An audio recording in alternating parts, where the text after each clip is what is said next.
Okay, so something pretty fascinating is going on in Nepal right now. A former rapper and engineer is trying to take on the entire political establishment, and believe me, it is captivating the whole nation. Let's break down the absolutely audacious rise of Balen Shah. We are talking about a true political upstart here, someone who's making a serious, very public bid for the highest office in the country. And it's a move that's, well, it's shaking the very foundations of the old guard. So, here's the bombshell that's sending shockwaves all over Nepal. The super popular mayor of the capital city, Kathmandu, has officially resigned his post to run for prime minister. I mean, think about that. It's a totally unprecedented move to just jump straight from City Hall to the national stage like that. Which, of course, brings us to the main question, right? Who is this guy who's taking on the political giants? Who exactly is Balen Shah? Well, this is where this story gets really interesting. He's not your typical politician, not by a long shot. His background is what makes him such an unconventional and, frankly, compelling challenger. He's a rapper turned politician. And this contrast is it's everything to his identity. On one hand, you've got the structural engineer, a world of logic, precision, building things that last. And on the other hand, you've got a rapper, an artist, all about expression and rhythm. It's this wild fusion of the technical and the cultural that really makes people pay attention. So, you might be wondering, how did this engineer-rapper build such a huge following?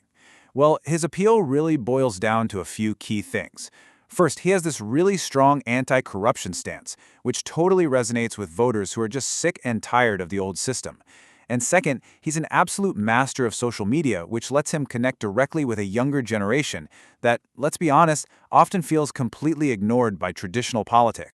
But his rise didn't just happen in a vacuum. A massive youth uprising really created the perfect political storm, the perfect opening for a whole new kind of leader to step up. Yeah, his rise was totally fueled by a very specific moment in Nepal's recent history. His popularity just exploded in the aftermath of these huge anti-government protests that completely reshaped the country's political landscape. It was a moment defined by so much public anger and frustration. Okay, so let's just walk through how this all unfolded. Back in 2025, you had the Gen Z protests erupt. They were fueled by anger over corruption and this really controversial social media ban. The pressure got so intense that the Prime Minister KP Sharma Oli, he actually resigned later that year. That led to Parliament being dissolved, which triggered new elections. And then, bam, right on cue, on January 18th, Balen Shah makes his move. Perfect timing. So, with the political stage perfectly set, how did Shah actually make that leap from popular mayor to a legitimate contender for prime minister? Let's take a look at his game plan. Right, so he's not going it alone. You can't, really. He joined the Rashtra Swatantra Party, or RSP. And that party basically became the political vehicle for his ambition. They officially named him as their guy, their prime ministerial candidate. So here's how he played his cards, step by step. First, he joins the RSSP, gets named their candidate. Smart. Second, he takes the big formal step of resigning as mayor. No turning back. Third, he files his nomination for a seat in Parliament. And finally, he kicks off his campaign from Janakpur, which is a really symbolic move to show everyone he's not just a Kathmandu politician, he's taking his message to the whole country. And a campaign is really catching fire when it gets its own chant. On the trail, you hear this everywhere. Up ki bar Balen Sarkar. It translates to, this time, a Balen government. And look, this isn't just some catchy slogan. It really reflects the momentum, the genuine hope that his supporters are pouring into his campaign. You can almost feel the energy.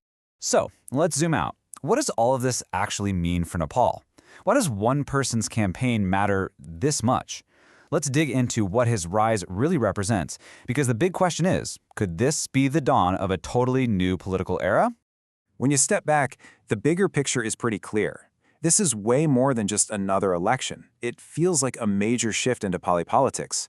It signals this powerful wave of youth involvement that's impossible to ignore. It's also a direct pushback against the traditional political elites, and is focused on strengthening federalism, basically moving power away from the central government to local bodies. That suggests a fundamental rethinking of how Nepal is even governed.